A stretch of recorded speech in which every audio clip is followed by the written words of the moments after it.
Hello everyone, welcome back to the podcast. I'm Adrian Lloyd, this is Just My Stupid Opinion, and I want to welcome you all into 2018.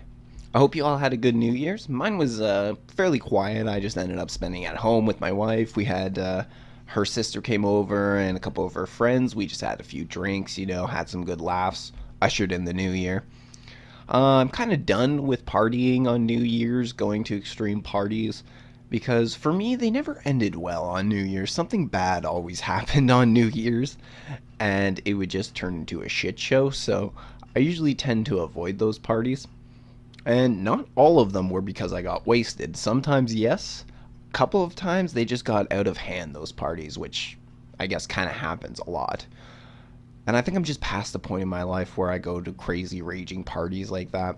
If I go to parties these days, I'll go to a few with that my friends are throwing that aren't too big, but call me an old man, but I'm kind of getting past that point in my life.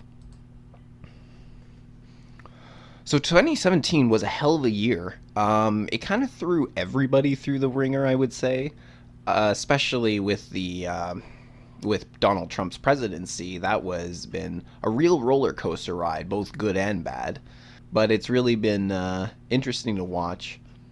All sorts of things happened throughout 2017 that we could get into. For myself, it was a crazy year. Started up my podcast, got married, went back to school, quit my job I had been working at for 4 years or so, or maybe a little bit more. It was, a bit of a crazy year for me too. So I'm hoping that 2018 comes in as a fresh new experience. But before we get into too much right now, I wanted to just recap on what I thought was a nice ending to 2017. A few things ended up happening, nothing major, but I ended up finding on social media or hearing about, and just a good way to end the year. One that I did come across was a video, as we can see here, which is of a young boy who had his Nintendo 3DS stolen. So his classmates pooled their money together and ended up buying him a new 3DS. And it was really a great video to watch. It was great to see the reaction out of the young man, especially because when he was presented with the brand new Nintendo 3DS, the first thing he did was hug the girl that gave it to him. He didn't even grab the toy or anything. He just immediately grabbed and hugged the girl because he was so happy that she would do this and everybody in his class would do this for him when he suffered something like being stolen from. Being stolen from sucks. So it's nice to see that people are willing to come together in the community and do something nice for this. That was one really good moment, I thought, of 2017. Then another one I saw was a very short video, and I don't even know how old this was. I've never seen it before, but I ended up retweeting it just Boxing Day, actually. And it was just this guy somewhere in the Middle East, and just this guy. He's in the middle of driving his car with his wife or his girlfriend or something, and he jumps out to go get her a goddamn flower.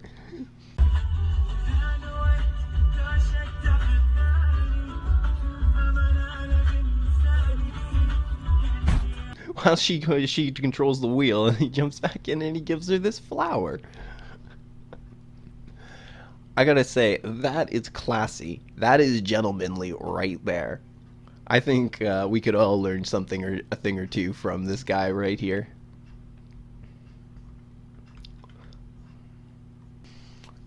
And then just before the new year, Andy Worski actually was doing a live stream. And he had Mr. Medicare on, and it descended into a really funny shit show. What ended up happening is it started off really serious. Mr. Medicare, Andy Worski, and a couple other people in the stream were talking about how one of them had discovered that inside Magic the Gathering competitions, they had employed pedophiles who had been judges in the past. This is in the company's owned by Hasbro. So as the guys talk about this for an hour, they have about 3,000 people watching their live stream, and they start telling people, tweet at them, tweet at Hasbro and tell them that, you're employing pedophiles. Let's shame them. And right before they start tweeting out, Mr. Medicare ends up telling everybody to tweet that Andy Worski was coming for him. And oh my god, the shit show that happened was unbelievable. I ended up getting a few clips of what I thought were some of the best moments of what was happening, and it really, and you can really see Andy Worski. At first, it's all jokes, ha ha ha, and then as they keep pouring in more of them, they get worse and worse. You can just see as his face begins to drop and his body language goes down as he realizes his life may actually be fucked. We got a few clips here. Let's take a look at it. Philly D. Yeah, chat. When you're throwing out that tweet, make sure to say Andy Worski's coming to kill them. No, Make sure yay! you spell the name correctly. The tweets are starting to. Yep, here we go. Ooh. Here's one tweet that says, "At Hasbro News, Andy Worski is coming to butcher you with an axe. Nothing can stop him. He thirsts for blood." Medicare. Adam Worski is going to fuck you to death. Try to stop him. He's Oh, good. bulletproof. Oh, thank goodness it's Adam Worski, not Andy Worski. That was I know. Yeah, That was that's his close. new code name. that was close. Got a few for you, Andy. At Hasbro News, Fuck Andy you, Worski thank is you. plotting to blow up the Hasbro building. At Hasbro News, if you think the pedophiles on your payroll are something, wait until Andy Worski kicks down your door. Hope your kids are hidden. Andy Worski just threatened to rape and kill everyone at Hasbro. I saw that. I'm looking at the fucking guys. Stop. They know. Oh, this is I don't know. fucking unreal. At Hasbro News, KKK Grand Dragon Andy Race Worski is very angry to hear about the pedophile problem at your company. Wait. So DCI? Fuck Who's you, DCI? You're welcome, buddy. Fuck you, Jim. You piece of cunt. Fuck. You piece of cunt. I think you might be talking about Adam. Nobody's starving when I'm lighting my oven.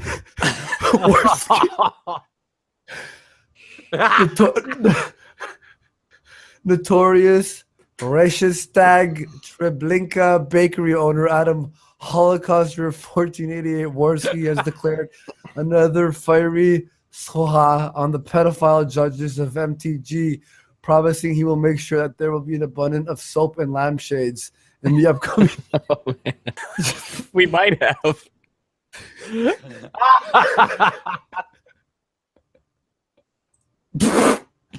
Oh no! Someone made a fucking GIF. All right. Live footage as Andy Worski arrives at Hasbro News headquarters. When will the carnage stop? Ah. Fucked. Fucked. Did you just say Kyle? No. Adam Adolf Worski. At Hasbro News, alt-right leader Andy Worski. He's coming. Stop supporting pedos or Adam Worski is coming for your families. Oh my goodness. Jim. Hey, Hasbro News, this man has watched over 10,000 hours of child porn. Jim.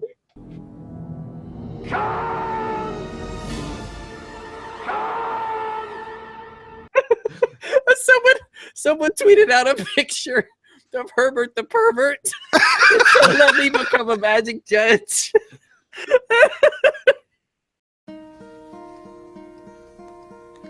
Hello, darkness, my old friend. I've come to talk with you again. So that descended into a shit show that Andy Worski did not see coming. I was watching that on New Year's Eve, December 31st, as I was doing some of my homework for some of the projects that I got due in this coming week. Holy shit, I can tell you one thing, it's hard to fucking concentrate on your work when you got that shit going on in the background.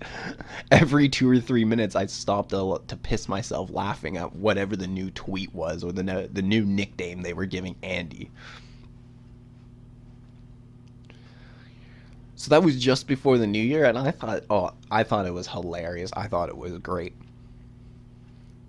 And then I think probably the best thing I did see that came out of just before the new year was This video, which has went viral, so I'm sure everybody has seen it by now, but it's the picture of the young woman in Iran during the protests, standing up without a veil on, waving the white flag. See, in Iran, there's a lot of protests going on, and a lot of pushback against the current regime in charge. And just amongst all the stories we hear and all the oppression towards women and this, that, and the other that comes out of places like Iran or Saudi Arabia, in this case specifically Iran, it's really nice to see somebody like this, a woman she's really sacrificing something. This woman faces real repercussions for doing this. For standing out there without a hijab on or any of the approved garb. She ended up getting arrested. Can you imagine being a woman and getting arrested because you refuse to cover your hair? How ridiculous is that? And this was sort of the video, I think, that made everybody aware of what was going on in Iran. Once this video went viral, people began seeing what was going on in the country. And the thing is for a few days, the mainstream media was silent on this. This was all being shared through Twitter, Facebook, and other social media platforms, YouTube. And that was one thing for me, is I started taking notice of this by about, I think it was the beginning of day 2. This is when I really started to take notice.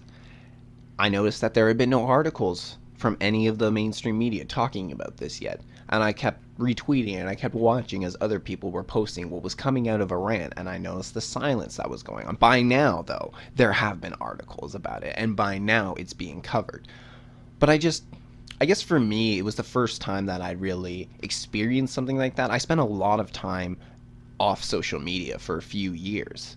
Until I really started back up on the podcast. I had Facebook, but I hadn't used it since high school, roughly. So I was pretty much never on social media. It was like a hiatus from social media. The only time I actually got back on was when I started podcasting, and I got a Twitter account for the podcast. So this is one of the first times that I kind of watched a big story that developed that was ignored for a while. For a while, nobody was picking up on it, but if you went online and you were following the right people who would talk about this was all that would fill your newsfeed. Every 3, 4, 5 tweets roughly would be something to do with the Iran protests, whether it was a hashtag or a new video that came up. So for me, it was just a little interesting watching this. As I watched that, I guess it's just a new insight into the way that the mainstream media can work, is that they really are not that ahead on everything. I'm sure people are going to tell me I'm late to the party on that one. It's just, again, being off social media, not following this stuff for a long time, I just never really saw it happen before, but I heard many people who talk about how Twitter, Facebook can have a story trending that's not being talked by the mainstream media. And I've even, since I started podcasting, paying more attention to social media, I've come across many stories where they've talked about that. But this is the first time, I would say, where I was following the story from almost the beginning and watched it play out and watched the silence. And then on top of that, I've also noticed that many of the news sources that have covered this have, it's been interesting would be a light way to put it.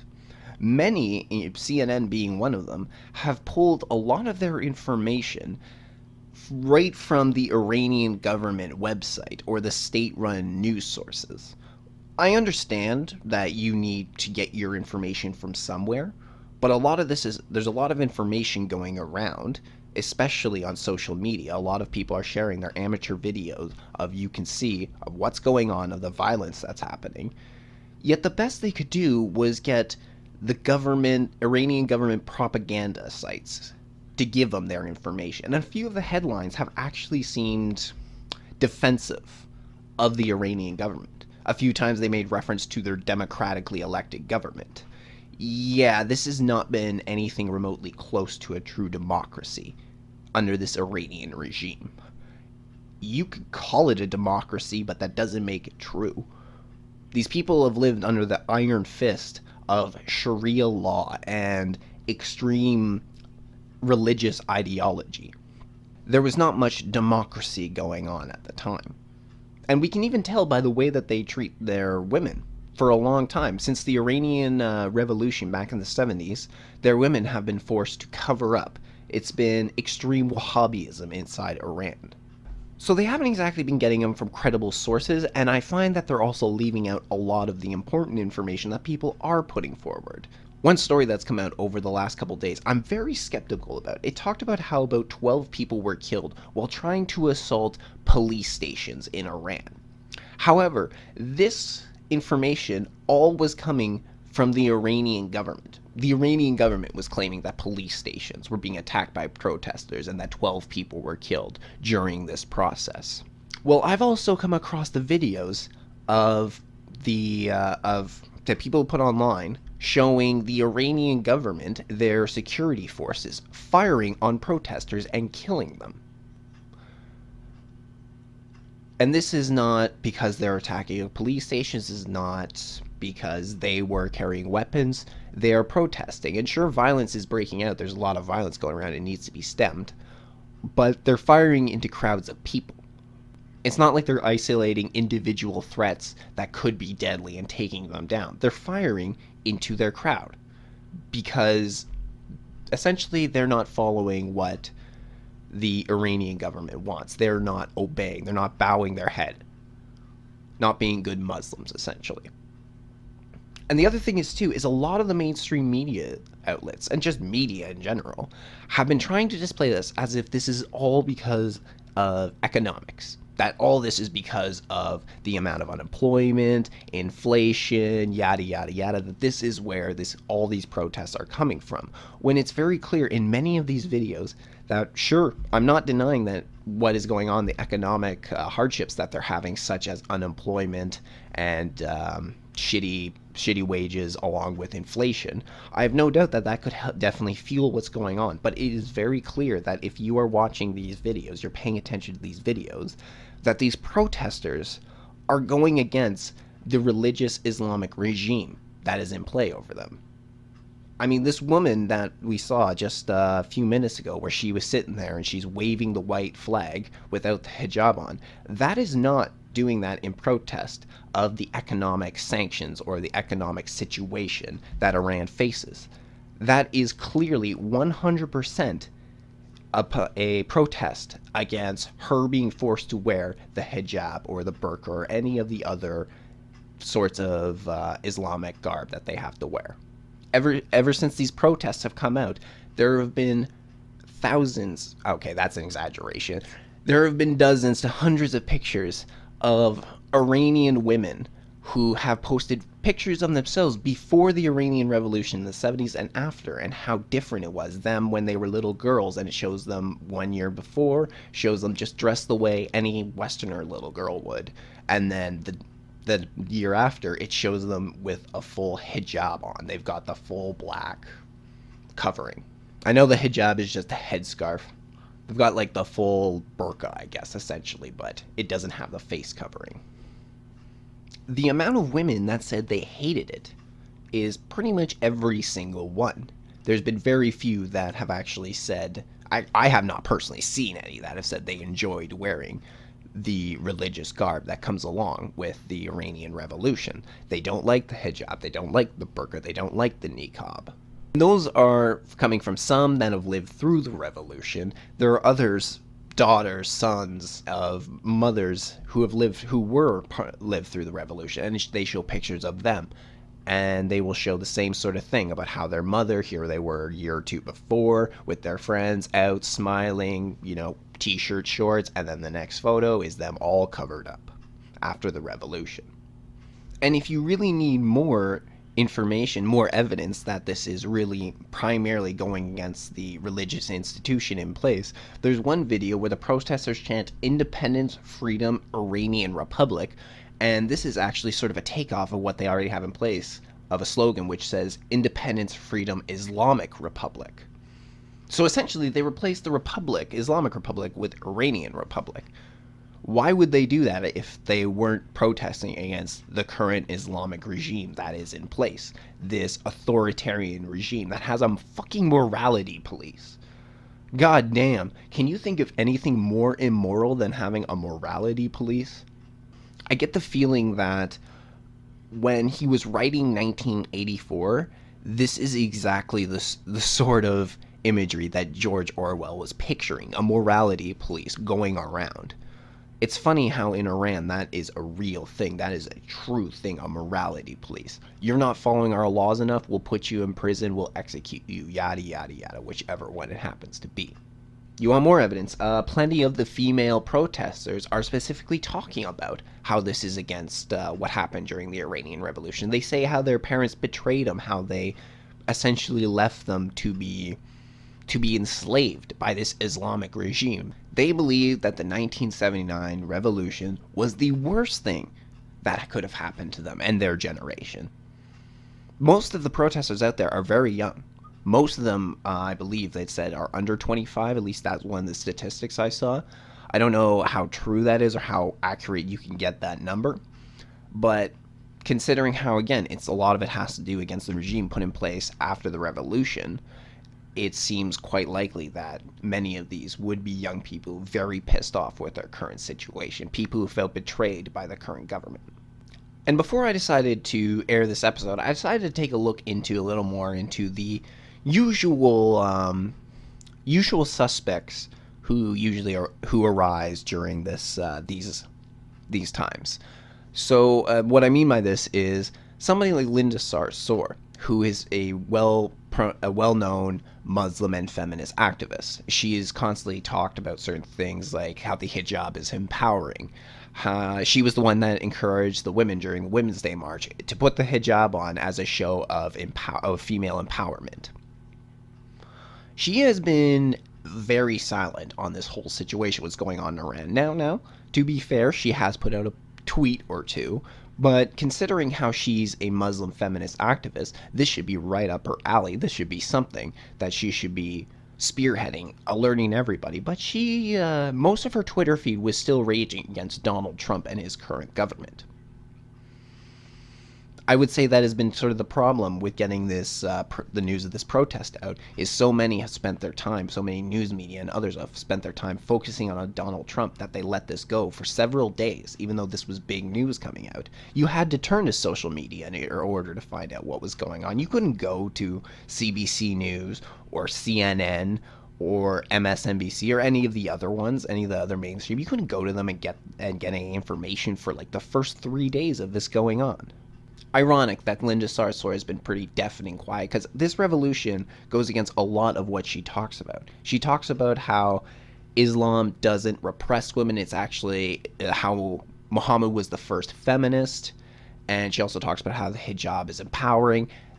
Meanwhile, in Iran, this whole revolution is literally saying the exact opposite of that. They're saying that women living under this Islamic regime have been so oppressed, without a doubt, we've all known that, have been so oppressed that they're actually anti-women, this organization, this Iranian regime. Surprise, surprise, the Iranian regime is anti-woman. It makes their women cover up, and it threatens them with the morality police, and it's anti-woman. Who would have thought? Another one I decided to go check out was the Young Turks. They're another one who have, despite the fact that they are agnostic, although they like to jump between saying they're agnostic and atheist, they've done it many times in the past, although they claim, when pressed about it, that they're agnostic. Despite this, a lot of times they've been very defensive of Islam and Muslims, and seeing as a lot of Islamophobia inside of America. So I decided to check out what they had to do on this. And again, like a lot of the news media, they were silent for a few days. Their first video on the matter, and really I've only seen one that they put out so far, they put it out just 2 or 3 days ago. So just before the new year. I found that they were not staying on topic. They kept jumping around between Iran and Saudi Arabia's relationship, and then they're also trying to suggest that most of this has to do with economics. They make a lot of reference to the Arab Spring that happened in 2011 about how that is economic. Essentially, everything they were kept pushing and saying, a lot of it had to do that it was all economic. And sure, some of it had to do with the religious regime, but all in all, it was mostly economic. Their coverage of it was completely biased and untrue. Once again, no surprise. I know I feel like I'm Captain Obvious right now by saying this stuff. It's just what kills me most is just a simple search. A simple search on social media will show you what's really going on. Plenty of people are tweeting out these videos. All you have to do is go on Twitter, put in the hashtag Iran protest, and thousands of tweets and videos will come up, and newspaper articles. It's not exactly hard to look for if you know where to look for it. Then you think, why did it take so long for something to get reported on? Why did it take 3-4 days almost before the mainstream media picked up on this? Sure, it would seem to be mostly going through Twitter and Facebook, but they're active on those platforms. I've spoken to people that work in the mainstream media, and they talk about how the mainstream media is very active on Twitter these days and Facebook, because that's where a lot of breaking stories are. So it's no doubt in my eyes that they knew this was going on. But they failed to report on it until it reached enough people that it was unavoidable, that their silence was deafening. And then when they do report on it, it has a lot of misinformation or bias. Again, a lot of the information that they got came from the Iranian state government or their state-run news sources. How much can we really trust those? The other thing is now people, a lot of the media are trying to suggest that these protests are dwindling out now. They're getting smaller. But as far as I can tell, that's not true. In fact, the opposite is true. They seem to be ramping up. These protests seem to be spreading from one city to the next. Because at first, it made it sound like it was a very isolated incident that was happening in one city, but this is going on in many cities across Iran. I think I've heard at least 8 different cities. It's going on in the capital, it's going on in some of their provincial cities. So this is spreading quite far. And not only is it ramping up that the protesters are getting bigger, but the action that the government is taking is getting a lot more hostile too. That's another thing that people are not talking about. Many people have focused on the Iranian president Hassan Rouhani, who ended up saying that it's okay for people to protest their government, but violence is the line. That's what he said. A lot of the people have been focusing on him saying that as trying to show that he is a supporter of, free speech, free expression, all that. Like he's part of a democratic government, a real democratic government. But then they don't report on what the government is doing in response. I've already talked about how the government has shot at protesters.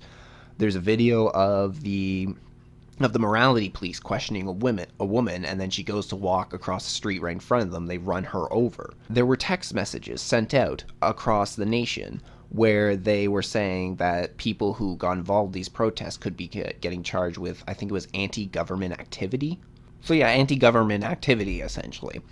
And then on top of that, they're also blocking stuff like the internet, instant messaging system, so that way the protesters can't communicate. Nobody can communicate, and they're blocking a lot of the information that can go in or out. So essentially, it can only be state-sponsored information that is getting out to the people. This is all stuff that I found browsing Twitter, looking through, trying to get information on. I didn't go to the mainstream media for this. Any of the articles that I have found have never talked about this. They've done pretty bogus covering of it, I would say. And they're presenting it in a bad light a lot of times. I find half of the articles come out are trying to present these protesters as just being, they're just not grateful enough for what their government does. Almost that's the way it sounds. That this Iranian democratically elected government, their words, not mine, really provide very well for their people, and it's just the people being ungrateful. Maybe I'm being a little more cynical or hyperbolic on the situation, but that is more the position a lot of them seem to take. At least half these articles. A lot of them are presenting it from the government's point of view. Or we should have sentiment for how the government feels in this whole situation. Fuck the Iranian government. The Iranian government has not been good for its people. The Iranian government has not been good for the Middle East. The Iranian government has not been good for the world stage. Fuck the Iranian government. We need to support these protesters as they fight for a more secular society, as Iran once was before the 1979 Islamic Revolution. Or, sorry, the 1979 Iranian Revolution. So as of January 1st, 2018, there's going to be some new changes inside Ontario. And the two biggest ones have to do with the change to our pharmacare and the change to our minimum wage laws. So the pharmacare, which is allowing anybody under the age of 25 access to free prescription medications at a pharmacy. All you have to do is you have to show up with your OHIP card, which is your Ontario Health Insurance Plan, that card and your prescription, and then you get it. You don't have to pay anything. You walk out. The second one is that the minimum wage is going up to $14 an hour, and that one, even though they're advertising it starting January 1st, from what I've heard from a couple people working who work for minimum wage, it starts January 4th is when the first day for the pay change takes into effect. I kind of get it. I suppose it probably takes a few days for the businesses to make all the changes and everything. So these two are big changes that are happening to us. In fact, I would say that the pharmacare, actually, that is a NDP plan that's been completely ripped off by the Liberals. The NDP for a long time have been championing a free pharmacare, giving free prescription drugs to people. Although the NDP want to go a little bit farther, the NDP want to make it accessible to everyone. The NDP are taking a more socialist view on that you would pay into it, sort of like our healthcare. You pay into it through your taxes, and you get your access to your drugs or your healthcare whenever you need it. It's never that easy. It's never that smooth. There's plenty of people that have big problems with the Canadian healthcare system. I've said before that I do like that we have access to free healthcare. However, I would like to see a two-tier system put in place, so that way people who want to pay for better access to healthcare, they can. Honestly, I think that's more fair than what we have now, than just forcing everybody to be on the same one. I think giving people the choice of what sort of health plan they can go on is probably the more, it just gives you more options, more freedom. You've much better freedom of choice in a situation like that. And one of the reasons that I'm not particularly crazy about the changes to the pharmacare, I didn't post this. This was an episode for the podcast. This is just a video I posted on YouTube maybe within the last week, where I was talking about the opioid crisis inside Canada. And this is the main reason I'm not crazy. I don't like the changes that are made to the pharmacare plan. I'm sure there'll be economic problems, without a doubt, when you're offering that much to people for free. It's not actually free. You got to pay for it somehow. But with the fentanyl crisis that's going across Canada and America, should we be offering people under 25, the demographic that's most likely to suffer from addiction and overdosing, and the one mostly affected by the fentanyl crisis, should we really be offering these people prescription drugs? I'm sure some people think it's safer because that way we can monitor, it's regulated what's going into the medication. But when you give this easy access to it, number one, it might encourage some people to go on it when they don't need it, whatever it may be, even if it's just a painkiller, something like Oxycontin. They might be more willing to say that they need it even if they don't, if they can get access to it for free. Prescription pharmaceutical meds are heavily addictive. So are we going to offer a demographic that's already suffering from addiction access to more drugs? I don't think that's a good idea.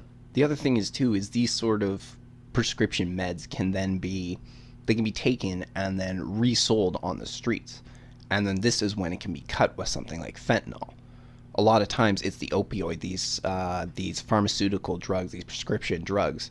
These are the type of things that they'll cut with fentanyl, because the original drug, if it's Oxycontin or any of the other ones, are usually much more expensive than the fentanyl. So they'll cut the drug with the fentanyl in order to be able to sell more and saving more at the same time. Make more money, sell less. The trade-off for this is fentanyl is extremely dangerous. You can overdose on just a little bit. It's a big problem with high school students right now, and young adults and teenagers in the affluent and the very poor regions of the cities in Ottawa. BC has a really big crisis over there. Ottawa has its problems. Yes, Ontario. I meant to say it first, but Ottawa does has its problems.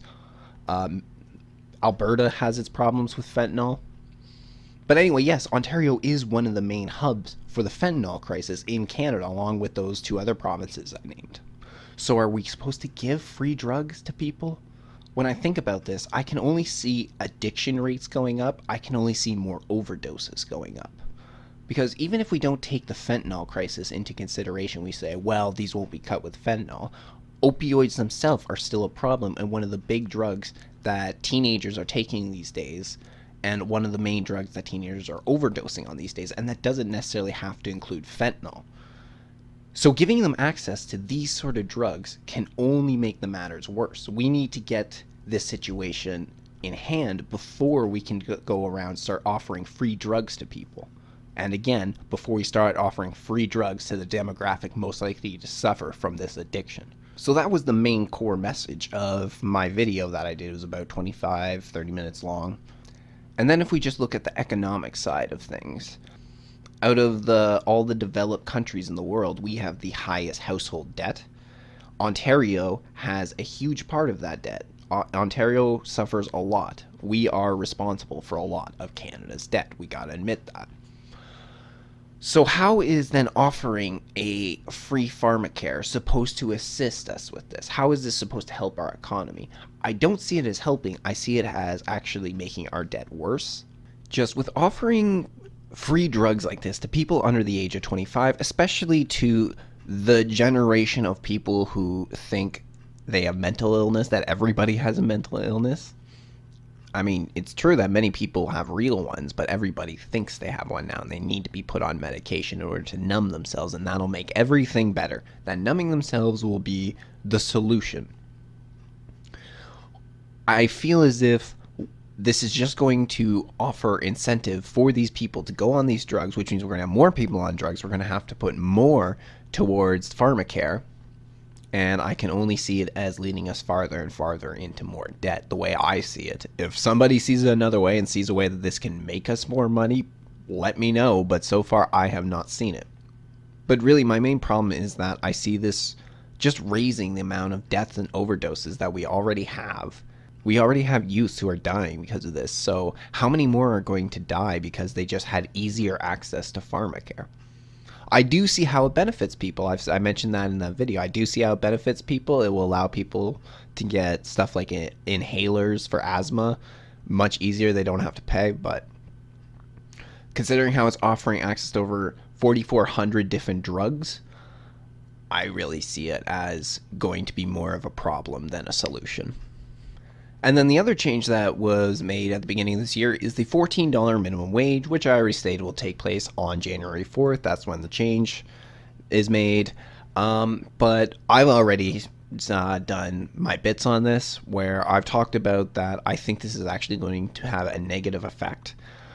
Because I've worked enough time in minimum wage jobs that I just saw that every single time the government said, you're not paying your employees enough, so you need to we're raising the minimum wage, it just prices then got raised just to offset the cost. And then nothing really changed, because within a couple months, all the stores have changed their prices. So even though you're making more money as a minimum wage employee, you've watered down the value of the dollar, essentially. So you're no better off.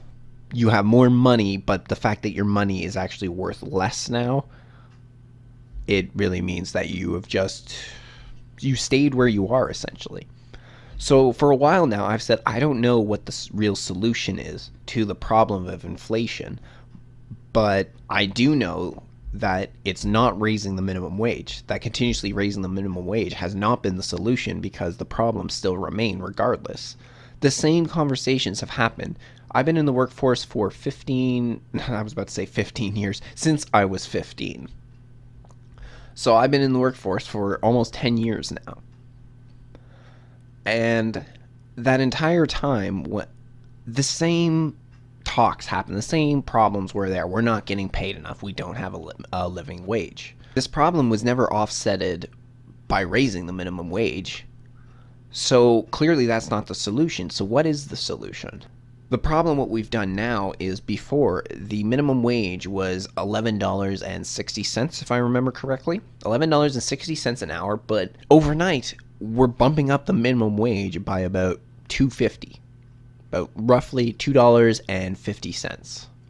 And then next year it'll go up by another dollar. A year from about today, we will be up to $15 minimum wage. Before the minimum wage change, jobs were hard enough to come by, at least decent jobs.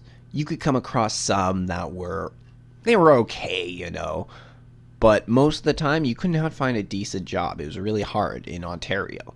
Is this supposed to make things easier or harder now that we've raised the minimum wage to $14 an hour and saying that this is going to be the solution? Well, if we think about something about such as groceries, well, grocery store clerks are minimum wage employees. Now, every grocery store across the province has to they have to pay their employees more. Each employee needs to get paid about $2.50 more. So that's going to be a big hit to the wallets of the companies. So are we expecting prices to remain the same? Or is it more likely that they're going to bump up the prices to offset the cost of having to pay their employees more? And then now, are they going to hire on more employees? No, because every time in my experience when something like this has happened, what they do is when one employee leaves, they more or less cut that position and then they spread the work out amongst a few other employees, giving each employee just a little bit more to do, and then they'll do this more and more and more. So then every single employee suddenly has a huge task to do every single day, and they have less employees working for them. I've been there. I've said before, I used to work for a company called Thermo Fisher Scientific. I worked on the night shift, and the standard employee count was about 12 to 14, roughly. That was about where we normally stay. Well, one time we had a lot of employees that left, so suddenly we found ourselves down to about 7 employees to cover all the work. And between that 7, we needed, the same amount of work had to get done. It was exhausting every single day. Now, in this situation, our employers didn't want such a low staff count, just so many people left, so they did add more people in. However, ever since that time, they never added in the full roster yet again. After that point, we were about 10 to 11 employees. So this is generally what ends up happening in a situation like this, where you raise the minimum wage. This is the sort of thing that's going to end up happening. Another good example is, for a long time, I was a supervisor at Tim Hortons for 2 years. I was a supervisor at Tim Hortons when I was 18 to 20. During that time, I fought tooth and nail with my manager and the owner to try and get an extra employee on my staff, because one of the requirements is that you had to, because one of the requirements for Tim Hortons, being a fast food drive-through coffee chain, you have to get the people in drive-through out by a certain time. For us at the time, it was 45 seconds. 45-second average per car had to be gone. Not bad when it's one coffee, you can get that done easily. Big problem when somebody wants 5 fucking sandwiches. So we were always busy, and it was hard to make these drive-through times, so my boss would come back and give me shit because I didn't make the drive-through times, and that's what corporate wants to see. And then I fight with them saying I need one more guy to cover everything and we'll be fine. We can make these go, fought tooth and nail, but I never ever got it. And the main reason I never got it is because the nighttime drive-through times weren't as important as the daytime drive-through times. So even if they were a little bit over and they would come back and give me a hard time, it's not like corporate was giving them a super hard time about it. So that was why I was allowed to suffer, if you want, for those 2 years where I really could have used an extra set of hands in order to make things go smoother. But I never got it. And because of that reason, we struggled every single day. And things like resentment build up when that happens. A lot of resentment builds up because you feel that you're not getting the help that you want. And I also think that this will actually help create a bigger gap between the rich and the poor, something that the liberal government especially likes to talk about how bad the gap is. But the reason I think of this is because if you're raising the price up to $15 minimum wage, this is not going to affect the higher skilled jobs, the jobs where people get paid more. They already get paid much more than this, so for them, if you raise the minimum wage up to $15 an hour, that does not affect them. But then now it's probably going to be difficult for people who are in the lower working tier to find jobs because you want employers to pay them more, and there's only so much an employer can pay for employees before they got to start cutting positions. So it's probably going to be harder for them to be able to find jobs now. It's going to be hard for them to find better paying jobs. Because a good example of how this can affect jobs is because when I worked at Thermo Fisher, I got paid $15 an hour when the minimum wage was, $14. I got paid $14 an hour when the minimum wage was, $11.60. So my job, and we put up a lot of fucking shit at that place. So that job, which was a few dollars above minimum wage, which even at the time when I started there, I heard was an underpaid position. We were getting underpaid. But now it suddenly is pretty much become a minimum wage position.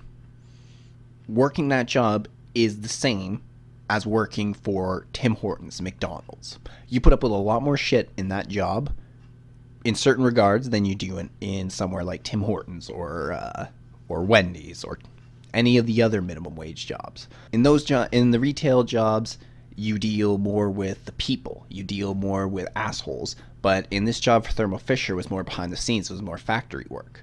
But the problem was a lot of machines broke down. You're constantly falling behind schedule. You're constantly having to stay late in order to catch up.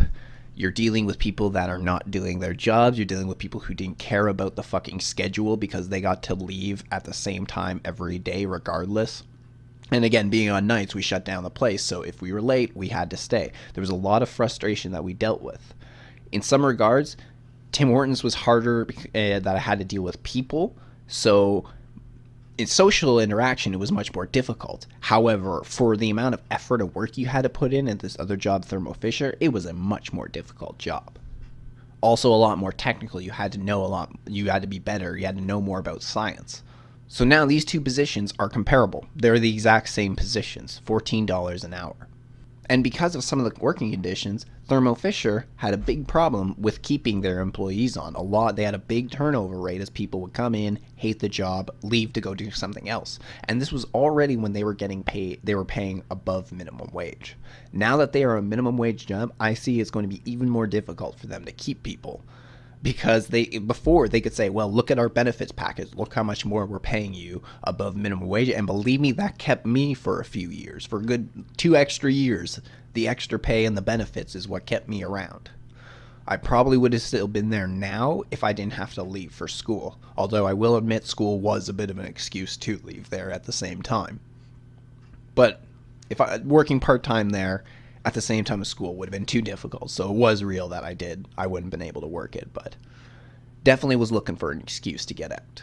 So just from my experience, I don't see this as making things better. I see this as going to lead to a lot of inflation among stores, and that inflation is going to offset the extra money that is being made by this minimum wage. So in the end, I don't think this is going to benefit anyone. We're going to see a lot of inflation, and we're going to see debt going up. Some employers were talking about some of the problems they had with this change in the minimum wage is that they would get paid less than some of their employees.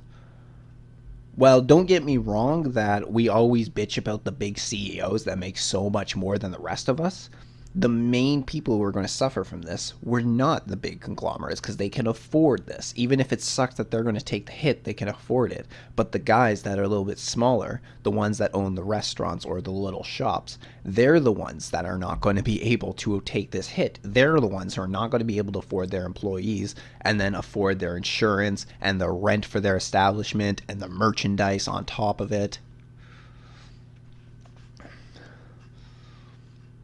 What really kills me about the current Liberal government, both at the provincial level and the federal level, is that both are people that have talked about how important it is to go after the rich fat cats, the 1%. I know this is probably a point I've beaten to death on the podcast before, but it's just that they buddy themselves up with these people while at the same time snubbing their nose at everybody else, telling us that we're the tax cheats, that we're the problem. They lie about how much they care about the little guy and how they're going after the rich people. Yet on the federal level, the tax changes that were made were going to affect the middle class and leave the rich people alone because they apparently had all their money in offshore havens and the Trudeau government wasn't going to do anything about it. And then Wynne raises minimum wage to $15, which in my opinion seems more like just a publicity stunt. The fact she's dropping it now, she's dropping all this stuff now because in less than 6 months now, or about 6 months, we're going to election time. So all this is supposed to try and boost her popularity and make people like her right before they go to the polls. So that when June comes around, June 7th I believe the election is, and people go in there and say, oh, Wynne, she raised the minimum wage to $15 and she gave me free access to pharmaceutical drugs. Very few people will go behind the scenes of what does that mean, because everybody just takes free as being free. But it's not. Nothing is free. You've always got to pay for something in some way. And then yes, she raises the minimum wage to $15 an hour. And how much money are you really going to have left in your pocket after that? You know what? For the first month or two, you might actually have some extra cash lying around because of this.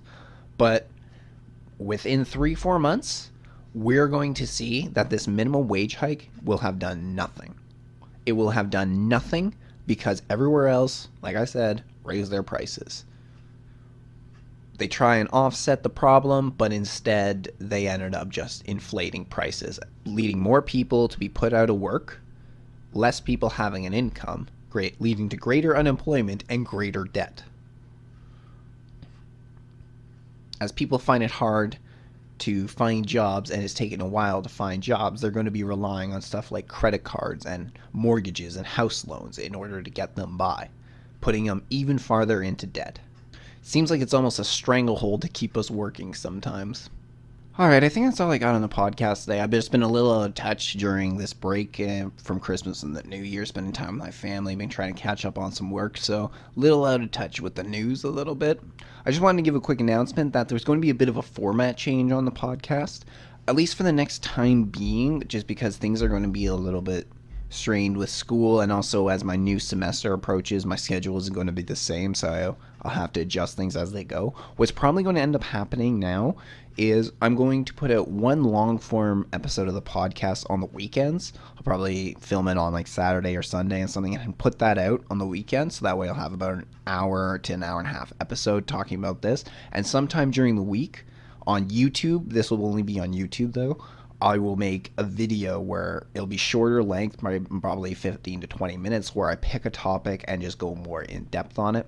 It'll be more like a standard YouTube video, while this will be more like standard podcast. So that's the way I'm going to change it for the time being, just because I won't have the time to be making long form episodes for like twice a week or so. So I'm dropping my most recent episode now. That's going to get dropped. There probably won't be anything this weekend, because again, my finals for school are coming up, so it won't be anything. And then probably by about Tuesday next week, I'll post a video, as I was stating, talking about a topic. And then next weekend will be another long form podcast, and it will continue from there. I'm just trying to get schedule a little synced up now in the new year. And with the new school schedule coming out, I need to figure out how I'm going to do this. I want to thank you all for joining me on the podcast today. I'm Adrian Lloyd. This is Just My Stupid Opinion. I'll see you all soon.